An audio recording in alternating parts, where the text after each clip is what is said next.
أحمد عبد العزيز، طارق وكتمة رانيا محمود ياسين. المخرج والخيال. المهرة والخيال عن رواية قطار الصعيد للروائي يوسف القعيد. بطولة شريف خير الله، لقاء سويدان، بهاء ثروت، ميراث، ناصر شهيد.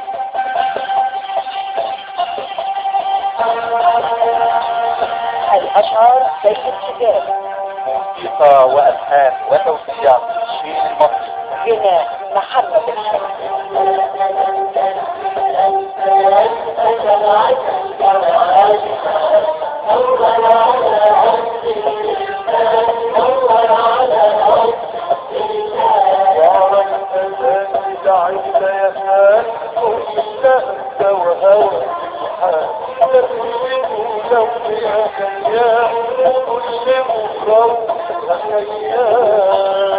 ضيوف الشرف محمد الدفراوي، هادي البجار، خليل مرسي، رضا الجمال، ومحيي الدين عبد المحسن.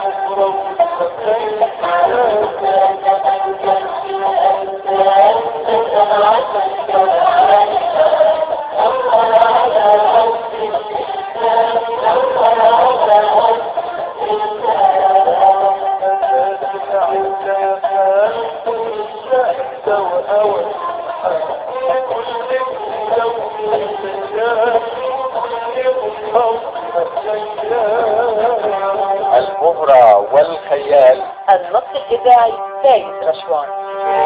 المخرج والخيال، إخراج علي عبد العال. أطاي ماسك فرد الحاكم المقطوع يا وهدان. يا دي سفاتيتك حاكم، وانا اللي هقتلك يا حاكم. نزل الفاس اللي سيادتك ده يا وهدان. اتفاك امال عمرك كله قضيته وتأمر وتنهي فينا زي العبيد. على ايه؟ هقتلك وابقى كبير المضاجيع. ولا فكرك يعني ماليش دماغني ورزيك ولا ايه؟ انت معبي جو يا وهدان، كل ده سجن جواك. فضفض يا راجل فضفض. لو جربت خطوة كمان هضربك في قلبك. ما يكونش في بالك تضحك عليا بكلمتين وتاخدني حلوانة في سلوانة وتاخد الفرس من يدي. هقتلك يعني هقتلك. اسكت يا اخوي، اسكت الطخ يا حيخة بدل ما توجع الفرد من يدك. ما تشريش نقول المكان ده وانت موجود يا اخويا كبير. لكيني خد. حاسب. لا يا حاسب، انا بطيط وهدرح. اسلم يا كبير.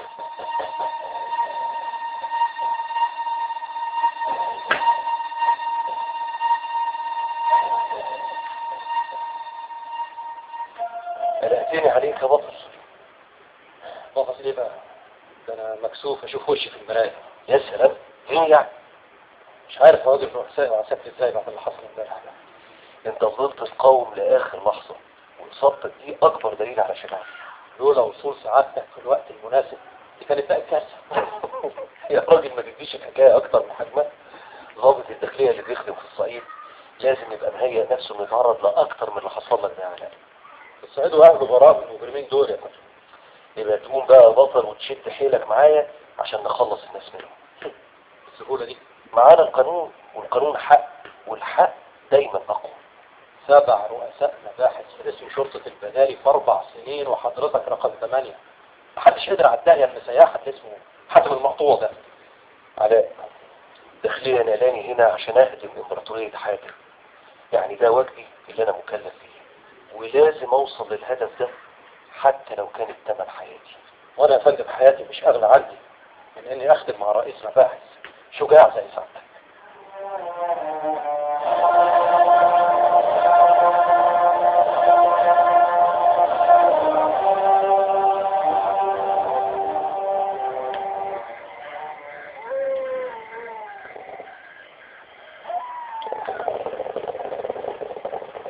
صعبش عليك وانت بتقتله. قطع التعميرة دي واوعى الفحم خليه يشعلل. بقول ما صعبش عليك. قلت لي بقى هي بنته. قلت لها خلوا رصاصة بالحكومة ودمه ينزل لحد هنا. وصل مات. ما قلتليش يا كبير. ما صعبش عليه بس. نعمين يا كبير. وقتلت جابا واتغابى وكمان حاول يخون. في عرف المسجد اللي يعمل يخطئ اجل الجزء ليه الموت.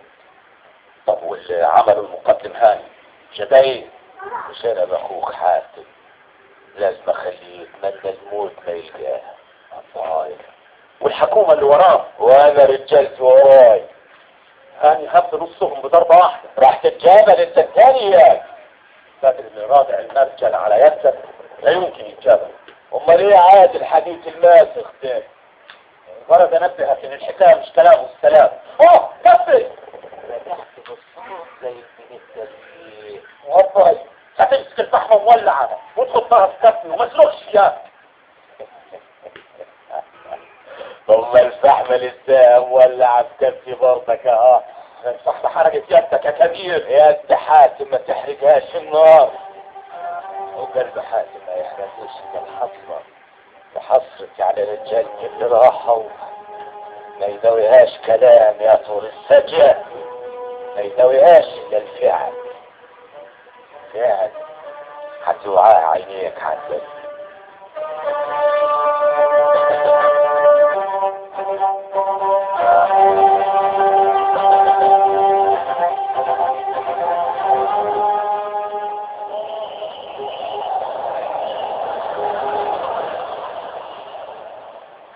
هايل كله بفضل توجيهاتك وثقتك فيا يا ست لو. عملية القبض على 40 راجل من عصابة حاتم المقطوع انجاز مش هين، لكن ضرت معلم بصحيح. المهم يكون له دور في تحقيق الهدف اللي اتقالت عشانه البداية. ما تقلقش، انا بنفسي هذكر اي خطة هتقدمها للقضاء على حاتم ورجالته. يظهر الاختيار كان في محله المرة دي لما صدر قرار نقلة البداية. يا رب افضل عند حسن ظن سيادتك يا سعادة الدكتور.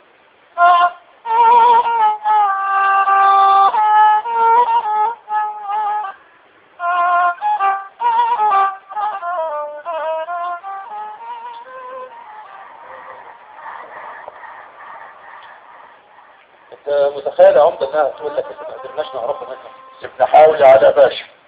انا مش بس عمدة البلد دي، انا اب لكل فرد فيها ونواعم دي من ترباناتي وما اظنش هتداري عندي حاجة. انا اللي ما اظنش ان ظنك في حاجة. بس عموما ليه لا حاول.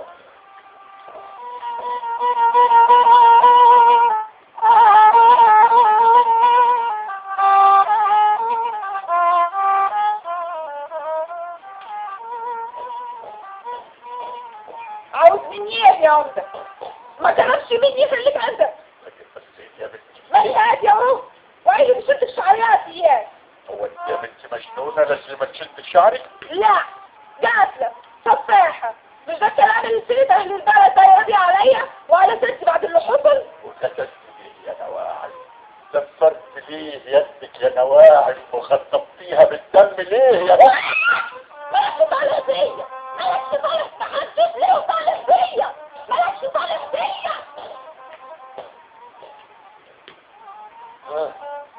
صدقتني يا عمدة. لا حول ولا قوة الا بالله.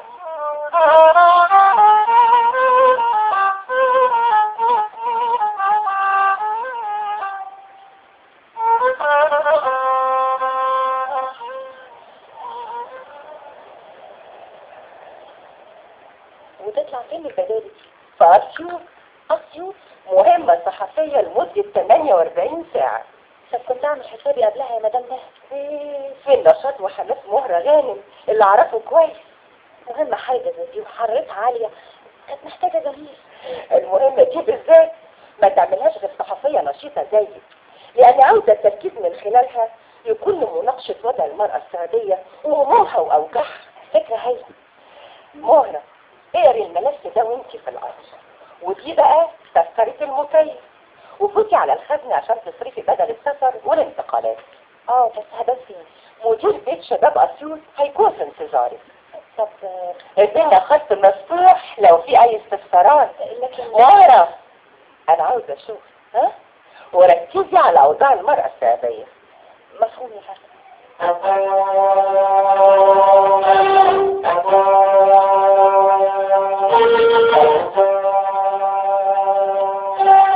يعني ايه مسافرة الصعيد لوحدك؟ شغل يا ماما. سيبي شنطة الهدوم دي وكلميني هنا. اهو. نعم.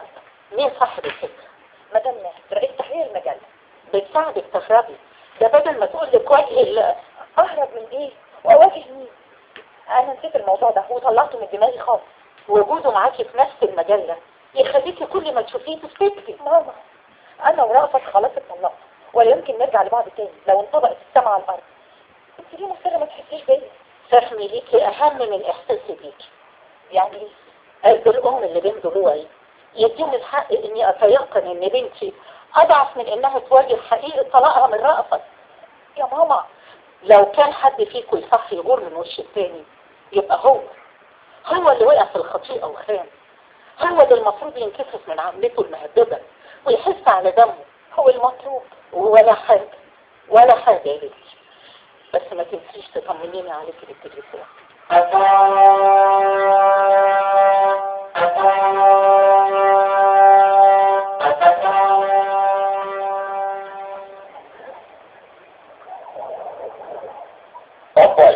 هتخلينا اشوف الزلمه بنت الاثنين ويمكن اطلع من خلدات واحد.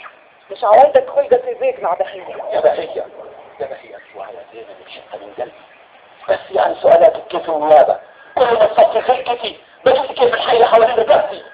لو هي دي مصيبتك تبقى عينة عن مصيبتي يا نور العين. اوه هي كل واحدة ابوها مات بتعمل اللي بتعمليه ده. وقدام المقطوع ما ماتش يا بدر، ابوه انقتل ولازم نعرف مين قتله. تعالي يا بهية. النار في الحشاي مش راح تبرد الا نعرف. ما قلت لك يا بهية بدر عمره ما يكذب عليكي واصل.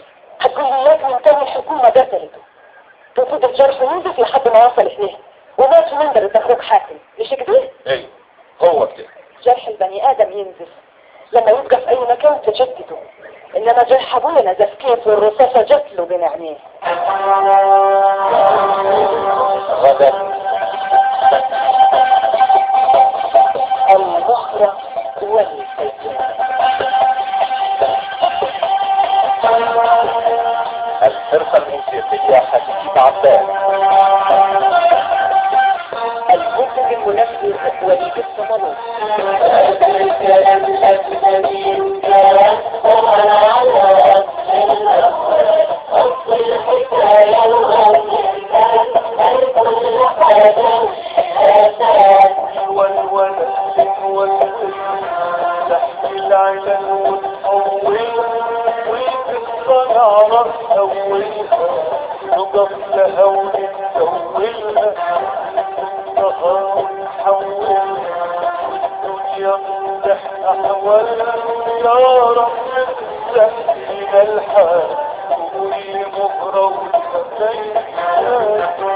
المخرج والسجاد يوسف القعيد سيد رشوان والمخرج علي عبد العال.